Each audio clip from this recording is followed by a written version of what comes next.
Good morning everyone, my name is Michelle, I hope you're doing well. Welcome to another video. It is Saturday morning, the 29th of November. In this video, we're back in Hendersonville in Tennessee, which is just a few miles north of Nashville, to the Sebastian Rogers case. Sebastian was 15 when he was reported missing by his mother, Katie Proudfoot, on the 26th of February 2024. She went to get him up for school at 6 a.m. Monday morning, the 26th, and he wasn't in his bed. The last time Sebastian was seen by anyone was by his mother when he went to bed. She said she heard Sebastian in his room, like messing about. She heard a thud. She told him to go to sleep. He said, "Yes, ma'am," and that was that. So Sebastian went missing between around 10 p.m. on the 25th to 6 a.m. on the 26th. Of February 2024. Now, this case has become a massive circus, very polarised, with people either supporting Seth Rogers, Sebastian's biological father. They call themselves the Green Team. That includes a quote-unquote intelligence agency. Somebody asked me in my comments why I laugh at night. Private lack of creative intelligence. Well, I've got a bunch of videos. I'm not going into it, but I've got a bunch of videos as to why these people are absolutely ridiculous. Dog the Bounty Hunter has raised his head above the parapet. They're claiming that there's a $500,000 reward. Of course there isn't. There's a $50,000 reward from the FBI. Anyway, we'll leave that there. I'm not talking about them in this video. And then there are people who support the Proudfoots, Katie and Chris, Sebastian's biological mother and his stepdad. I'm not on anyone's team. If you want to put me on a team, put me on Sebastian's team. So what I try to do in my videos is break through all the nonsense and see what we're actually left with. So in yesterday's video, I played this video that someone sent me very kindly, and this was gotten by the private investigator who's working with Katie and Chris after he trawled the neighbourhood getting surveillance video from people.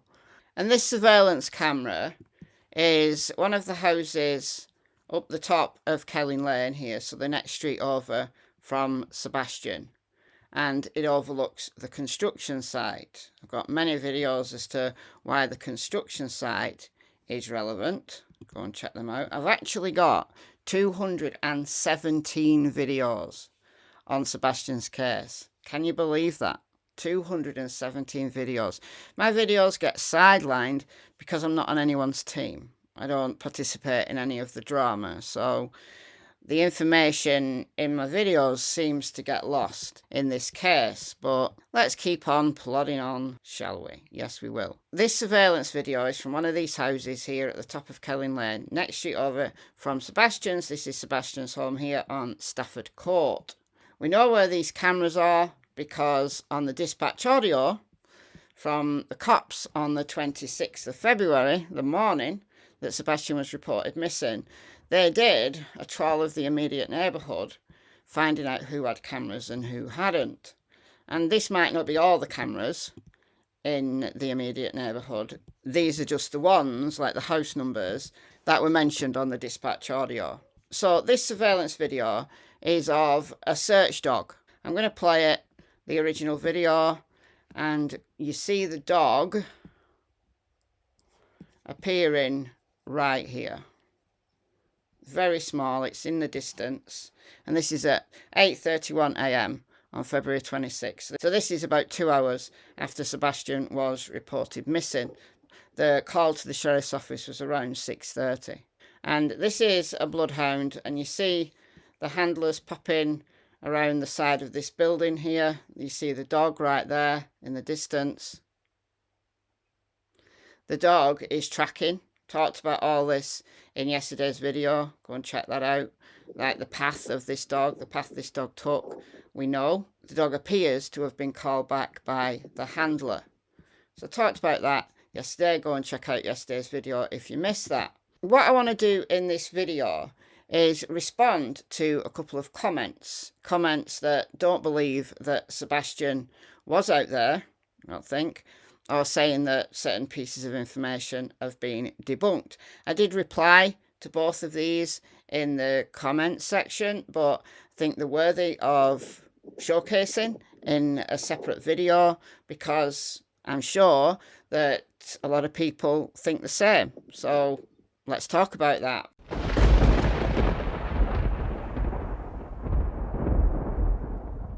Before we get into the video, can I just ask, if you're not yet subscribed, please do so. Trying to get to 100,000 subscribers by the end of this year.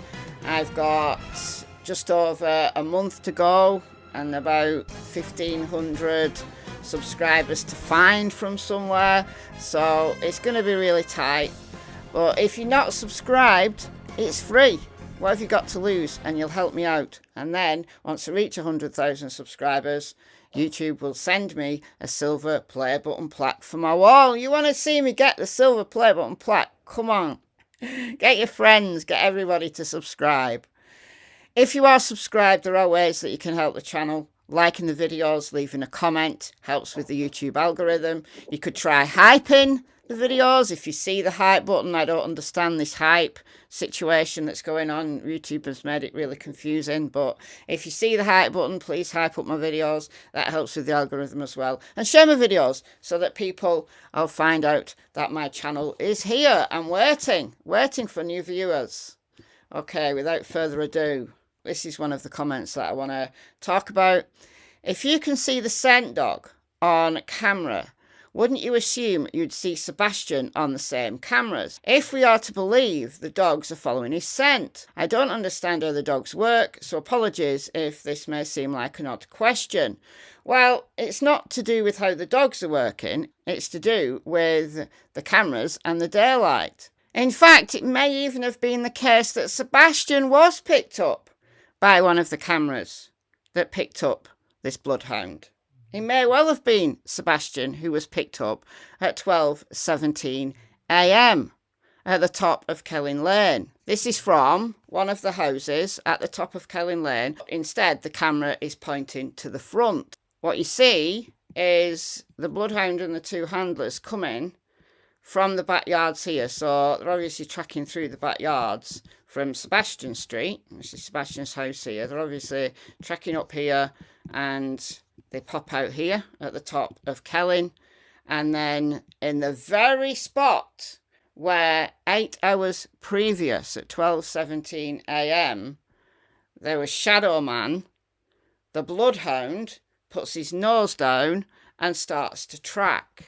And then that track gets picked up by one of these cameras down here. They pop out around this little building here. I don't know, it's a garage or a little house behind the house, I don't know. They pop out there and you see the dog stopping on this lawn, and either the dog has stopped because he's lost the scent, which could be possible, or he's stopping because the handler called him back. We don't know. I talked about all of that yesterday.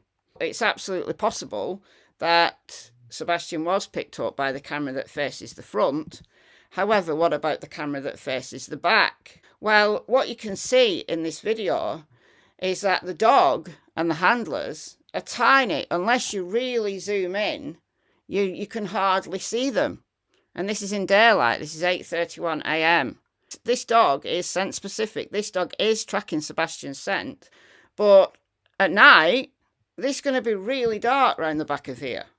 There's no lights on this construction site, and there's no street lights. So the only lights are from the moon, but that's not going to give enough light for a camera on the side of a house to illuminate a figure wearing black around the back of these houses. There might be the odd porch light, but no. It's obvious the reason why Sebastian wasn't picked up by the camera to the back of Kelling was because it was too dark. So that's that one. Now, there are a few people who said to me that the Shadow Man has been debunked. There were a few comments like this. I'll just showcase one here. The shadow figure has came out and said it was him, a man, walking his dog. Okay, there was someone walking their dog. Yes, but it wasn't this person. And I did a video about this 8 months ago. I did find the video where I mention it. So 8 whole months ago, March 28th. And I'm sure that this is not the only video where I talked about it. This all came out in March. It was addressed on this channel at the time that the man who was walking his dog is not the same person who is Shadow Man. Listen to what I said 8 months ago. Was that shadowy figure, Shadow Man, was that Sebastian? Could easily have been. No, it wasn't the dog walker. There was a dog walker out there. It appears that the 1217 Shadow Man might have been avoiding the dog walker, but it was a different person than the dog walker. Was that Sebastian? If so, anybody thinking that Sebastian got into a car at 3 a.m. where there's absolutely no evidence of is wasting their time and their effort and their viewers' time. You're wasting your time. Yeah, you are wasting your time. I've noticed that certain creators are back talking about 3 a.m. vehicles and 2 vehicles taking Sebastian away. Come on now. The TBI have said that all of the vehicles coming and going in that neighbourhood that night have been accounted for. And if we look at the map, it's absolutely obvious that any vehicle coming into this immediate neighbourhood would have been picked up on cameras, especially this one at the corner of Kelling and Stafford. We know that this camera picks up the immediate environment. It would have picked up the lights of vehicles coming and going. There's also a camera here, a camera here. And this is the only way, this route here off Long Hollow Pike is the only way into Sebastian's immediate neighbourhood. So, no vehicles came and went that weren't accounted for by the FBI. So, no, I'm sorry. All this talk about vehicles, you're just wasting your time. Concentrate on the facts. Although we don't know that 12:17 a.m. Shadow Man is Sebastian, who was it if it wasn't? It's not the dog walker. And why does the Bloodhound start to track in exactly the same location that Shadow Man was at 8 hours previous?